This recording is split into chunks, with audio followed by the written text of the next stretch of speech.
มื้อนี้วันที่8 เดือน 7 2015เนาะเขามาเอาค่าการเคลื่อนตัวภายในของเขื่อนหอยลำพันใหญ่ซึ่งเขาเอิ้นทั้งศัพท์เทคนิคว่าinclinometer หลังจากประกอบอุปกรณ์แล้วเบิดเลยเนาะหลังจากประกอบอุปกรณ์แล้วเบิดแล้วพวกเขาสิมาเปิดเครื่องเนาะเปิดเครื่องแล้วก็สเล็กหาจุดเนาะคือบีบไปบีบมานี่จุดพ่อยอันนี้จุดที่หาเดี๋ยวนี้เขากำลังสิเอาคาอยู่จุดที่6เนาะเอาคาอยู่จุดที่6เอาก็สเล็กคือเห็นเลข6ขึ้นอยู่นี่เนาะตัวนี้ว่า10เลข6นี้ต่อมาเขาก็จะเอาหัวย้อนเอาขานี่ลงคือทำอิฐเขาสิเอาแล้ว1 2เนาะอันนี้1เบื้อง upstream เนาะ2เบื้อง downstream และตัวนี้3 4 3นี่แม่นเบื้องซ้าย4นี่เป็นเบื้องขวาเบื้อง spillway เนาะตัวนี้เป็นเบื้องพี่ทั้งเฮือนผักเขาพี่เนาะเขาจะเอาลงเลยบัดนี้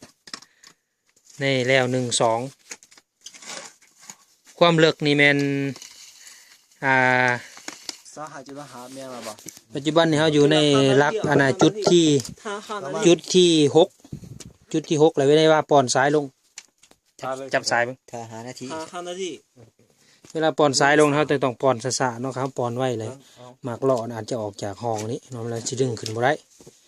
เลยเวลาปอนลงสุดแล้วเนาะความลึกตัวนี้แม่น25.5 เมตรเขาปล่อยปลาไว้25 นาทีเขาจึงเริ่ม5 นาทีเนาะ5 นาทีจึงค่อยเริ่มดึงขึ้นเพื่อเอาขา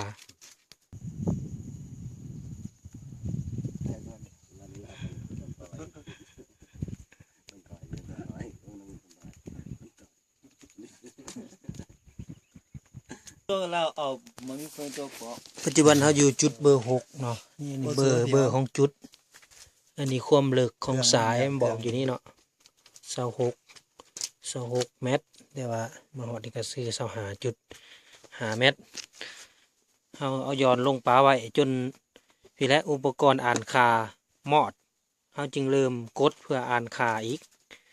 เนาะเฉพาะแต่จุดทำอิฐเขาเห็นแบบนี้แต่จุดต่อไปเลยแม่นว่าเขาเอาลงแล้วอ่านค่าเลยหลังจาก5 นาทีแล้วก็เครื่องเขาก็มอดเนาะวันนี้พอเขาสิเริ่มจับเอาค่าเลยวันนี้เริ่มเปิดเครื่องขึ้นอีกบาทหนึ่ง JTM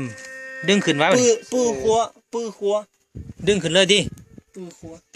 เจ้าหาดิปื้อขัวขึ้นแล้ววะผมเนี่ยมันมีปื้อนะเบอร์6บ่มีเบอร์โอ้กดไปหาเบอร์6อีกไปเลือกสเตชันใหม่โมเต็ดเนาะเบอร์6แหละผมไปประกอบเบอร์1เห็นได้บ่นี่ตัวนี้สาวปึ้งตัวนี้เอาลง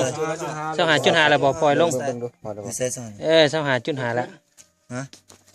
25.5แล้วแสดงหันตัว25แล้วบ่ดึงขึ้นจะดึงหรือบ่ดึงขึ้นเท่าละ50ดึงขึ้นอีกโอเค25 เมตรนี่กดบ่บัดนี้กดอยู่ไสกดอยู่นี้เนาะกดปุ่มนี้กดปุ่มนี้แหละของเฮาเห็นมันอ่านค่าอยู่นี่เนาะขึ้นเนาะแล้วก็ดึงขึ้นอีกเป็น50เส้นเลยวันนี้24กดอีก24ทวนกดอีกวันนี้23.5มีหมายตี23.5นี่กดอีกวันนี้ขึ้นมา23ทวนกดอีกกดไปเรื่อยๆเนาะจนหอดพูดแหละจนหอด1เนาะจนหอด0แม่นบ่0.5จนหอด 0.5 จึงหยุดโอ้ต่างไปมาต่างอย่าง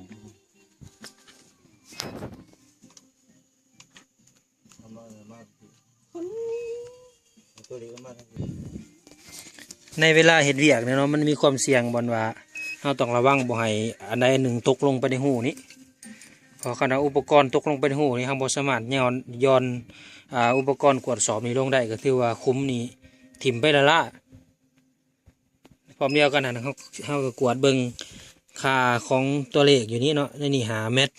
00มาเบิ่งอยู่นี่พร้อมเนาะมันกงกันบ่ถ้ามันกงกันก็ถือว่าค่าวัดแท้ของเราถือ เอาโคตรผ่านมาบุพิษ โอเคละ เอากดมาเรื่อยๆเนาะจนฮอดจนฮอด 0.5 เมตรเนาะเราจึงหยุดเนาะ 0.5 เมตรแต่หลังจากนั้นเราจึงมาปีนเอาค่าบางกี้นี่เราเอา1 2กันบ่1 2ละหมายเขามว่า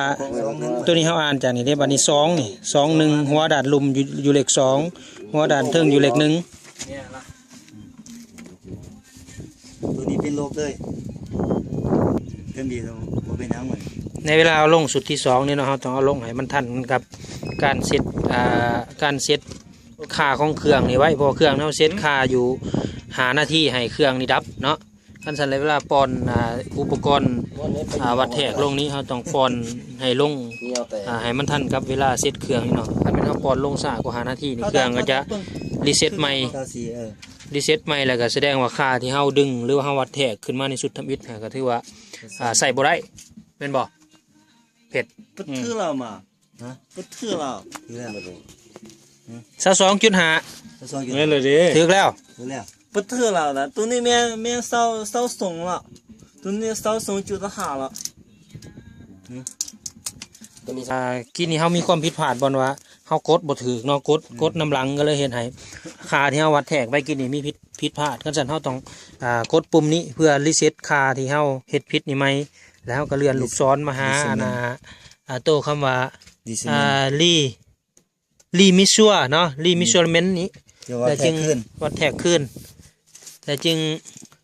กดตัวนี้อีกบาทหนึง กดอก เนาะแล้วก็แสดงว่าหมอนี่ต้องดึงขึ้นมาขึ้นเนาะดึงอุปกรณ์นี่ขึ้นมาขึ้นกด โอเค กดแล้วก็ โอเค โอเค เศร้าส่งจุดหาก ดไปอีก โอเคละ เอาขึ้นบาทนี้ เอาไหม เอาไม้ย้อนเขากดขาพิษกี่นี่เนาะเขาต้องได้เอาไม้ขึ้นมดนำตั้งแล้ว1 2กี่นี่เขามาพิษอยู่2 1เนาะอันนี้1 2เนาะเขาต้องได้เอาขา1 2ขึ้นแล้วจึงไปเอา2 1ไม้กี่นี่เขาพิษอยู่2 1เนาะ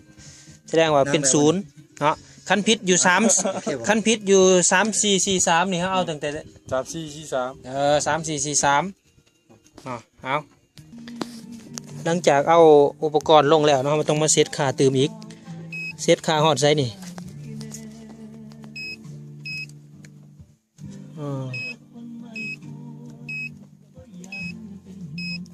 เมียเศร้าหาจุดหาแล้ว สหาจุดหา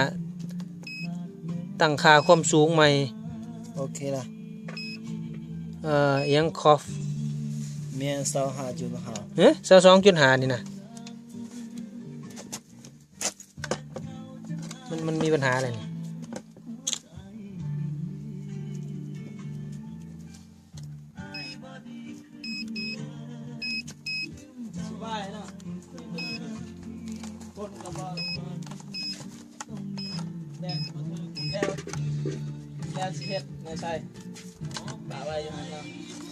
เอาเบิ้งกามใหญ่ โอเคละ 22.5เลยเนาะเข้ามาเสร็จขาตัวนี้ให้มันเป็น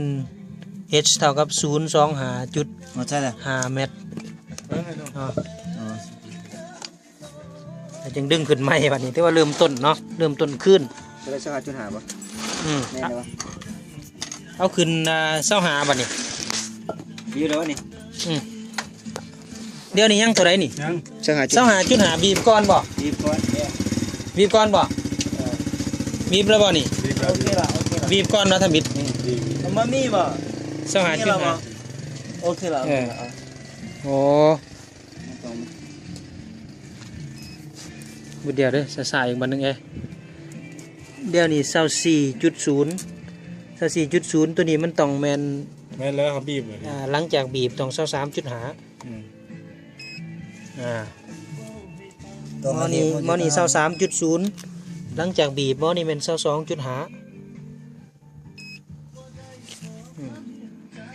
เศร้า ในเวลาปฏิบัติเวียกตัวจริงนี่มันมีขอควรระวังอยู่เนาะคือผู้ดึงสายไฟกับผู้กดปุ่มนี่มันต้องประสานงานกัน เพื่อบ่ให้มันได้เฮ็ดเวียกขึ้นใหม่เรื่อยๆยกตัวอย่างว่าผู้กดผู้ดึงสายนี่ฮอดจุดใดแหละให้อ่านค่าจุดนั้น เพื่อให้ผู้กดปุ่มนี้ได้กดพร้อมเดียวกันนั้นกับผู้กดปุ่มนี่ก็ต้องสังเกตค่าอยู่ในสายนี่เนาะว่ามันกงกันกับค่าอยู่หน้าจอบ่เนาะคันมันกงกันแล้วก็ถือว่าเฮาอ่านค่าถูกต้อง เดี๋ยวหลังจากพอเฮ็ดแล้วทั้งหมดคือปัจจุบันนี่มัน1 2ต่อไปเป็น2 1แล้วก็3 4แล้วก็4 3หลังจากแล้วก็ถือว่าแล้วอยู่ในจุดที่6นี้ในโตเขื่อนห้วยลำพันธ์ใหญ่เฮานี่ทั้งหมดอยู่มีอยู่6จุดเนาะ6จุดตัวนี้จุดที่6แต่หลังจากได้ค่าหมดทุก6จุดแล้วเราก็เอาอุปกรณ์อ่านค่านี้ไปดึงข้อมูลเข้าคอมพิวเตอร์เพื่อคิดไล่หาการเคลื่อนตัวภายในของเขื่อนเฮานี่เนาะ